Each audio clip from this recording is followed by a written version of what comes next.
2012 में मैं अपने कस्बे को छोड़कर और दिल्ली के लिए आई थी। जब दिल्ली के लिए आई थी तो सब लोगों ने यही क्वेश्चन किया था कि मतलब सब लोगों ने बहुत सारे क्वेश्चन किए थे कि एक लड़की को आप बाहर पढ़ाने भेज रहे हैं और ऐसी तैयारी के लिए भेज रहे हैं, सिविल सर्विसेज की तैयारी के लिए, जहाँ पे किसी को कुछ जानकारी नहीं थी कि सिविल सर्विसेज होती क्या है। और फिर जब आप उसके बाद भी आपको कुछ पता नहीं है, कोई आपका गाइडेंस करने वाला नहीं है, फिर आप क्यों भेज रहे हैं। इस तरीके से माता पिता पे बहुत सारे क्वेश्चंस रेज किए गए थे। मन में सपना था कि यूपीएससी को ही फाइट करना है, उसको ही निकालना है, क्योंकि तैयारी भी साथ साथ मेरी चलती रही। तो मैंने सोचा कि इसको नहीं छोड़ना है कैसे भी, क्योंकि जिस सपने को लेकर आप आते हैं तो उसके साथ आपके सपने नहीं, आपके पेरेंट्स के भी सपने जुड़े होते हैं। फिर आपको लगता है कि जब आपने इतना, आप अंदर से, आपके अंदर अगर सेल्फ कॉन्फिडेंस होता है तो आपको लगता है कि आप इस परीक्षा में कुछ कर सकते हैं।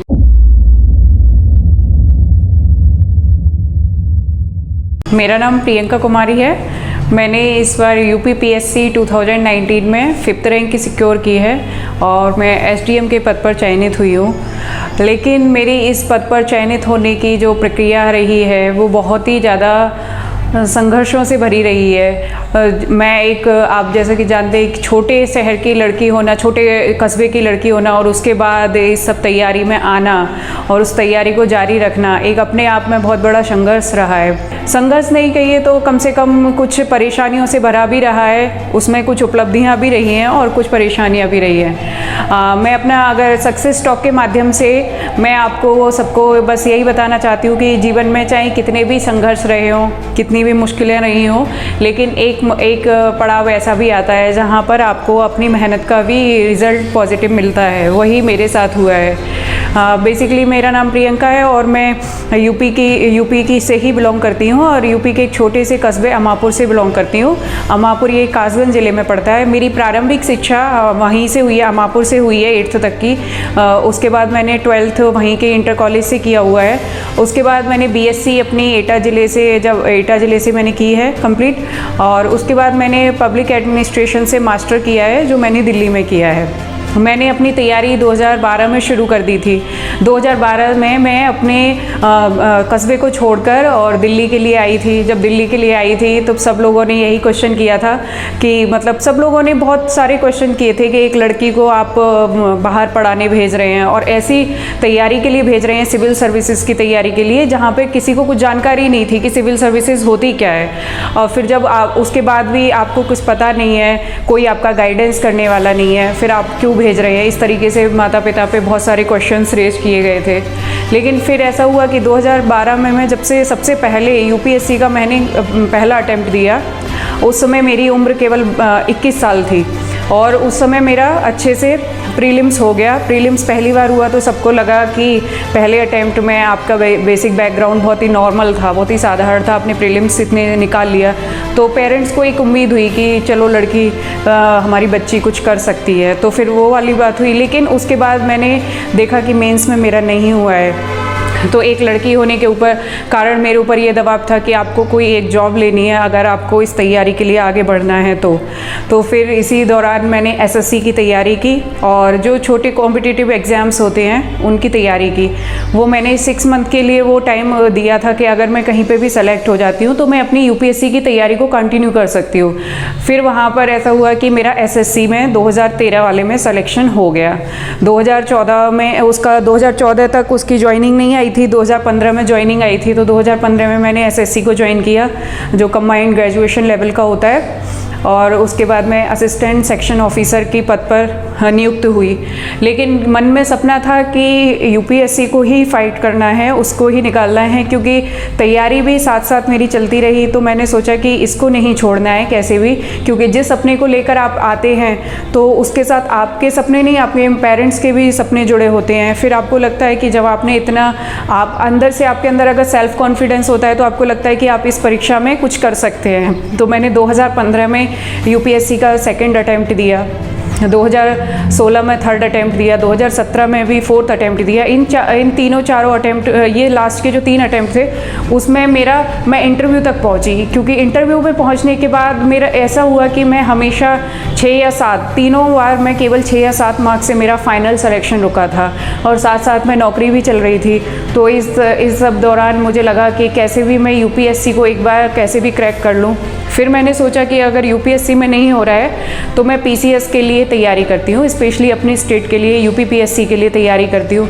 और इधर ऐसा हुआ कि जो सिलेबस था जब 2018 से वो यूपीपीएससी का और यूपीएससी का सेम हो गया, तो मुझे एक बेनिफिट ये हुआ कि मैं यहाँ पर आकर अपनी तैयारी अपनी कंटिन्यू कर सकती हूँ। लेकिन उसी दौरान ऐसा हुआ कि जब आप 25-26 साल की लड़की हो जाती है तो फिर आप बहुत ही नॉर्मल फैमिली से, बहुत मिडिल क्लास फैमिली से होते हैं, तो शादी का प्रेशर बहुत ज़्यादा होता है लड़की पर।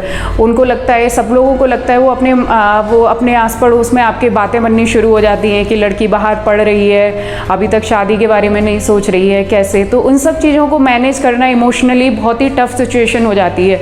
तो मेरे पास हालांकि एक जॉब थी, लेकिन आप जब एक सोसाइटी ऐसी होती है जहाँ लड़कियों के लिए सबसे अच्छा ऑप्शन यही माना जाता है कि शादी कर लो एक एज पर, आप 26-27 के हो, आप शादी कर लो, इसके बाद आप और भी अपॉर्चुनिटी तलाश कर सकते हो। तो मेरे पास ये बहुत प्रेशर था कि माता पिता भी बार बार कहते थे कि आपको शादी करनी है, देख लो लड़का जो भी करना है और शादी करो। तो इन सब प्रेशर के चलते चलते तैयारी को कंटिन्यू करना बहुत बड़ा चैलेंज था। साथ में मेरी जॉब भी थी, और जॉब के साथ मेरा जॉब के प्रति डेडिकेशन रहा है, तो मैं जॉब में भी कभी कोई कॉम्प्रोमाइज़ नहीं कर सकती कि वहाँ का टाइम बचा के पढ़ाई करो। तो दोनों चीज़ों में अपना बैलेंस बनाना, कि पढ़ाई भी करनी है और जॉब भी करना है, वो अपने आप में इमेंस चैलेंज था। फिर इसके बाद शादी का प्रेशर।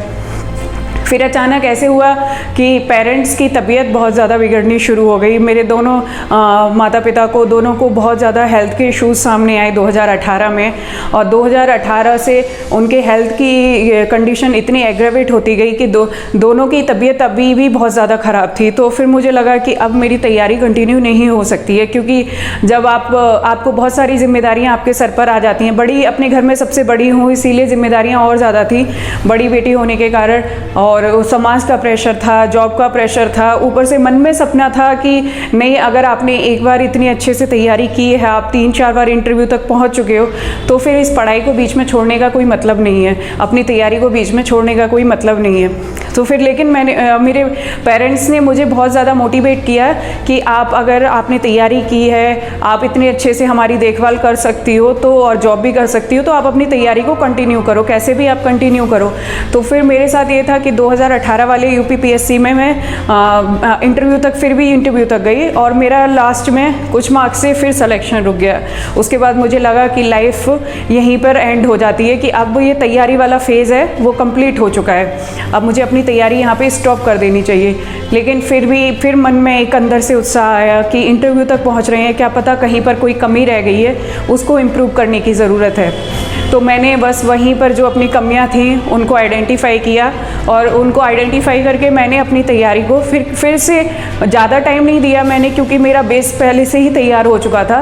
तो बस मैंने उन सब चीज़ों को ब्रशअप किया, अपनी तैयारी को ब्रशअप किया, और इन संघर्षों से अपने माता पिता की केयर करते हुए, अपनी फैमिली को सपोर्ट करते हुए और जॉब को करते हुए, साथ ही साथ में मैंने अपनी पढ़ाई को फिर से अच्छे से तैयारी की। मैं 2 या 3 घंटे पर डे हार्डली निकाल लेती थी अपनी पढ़ाई के लिए, तो उससे मेरा रिवीजन वाला जो चैप्टर था वो कंप्लीट हो गया, कि मैं अपने कोर्स को रिवाइज कर लेती थी टाइम टू टाइम।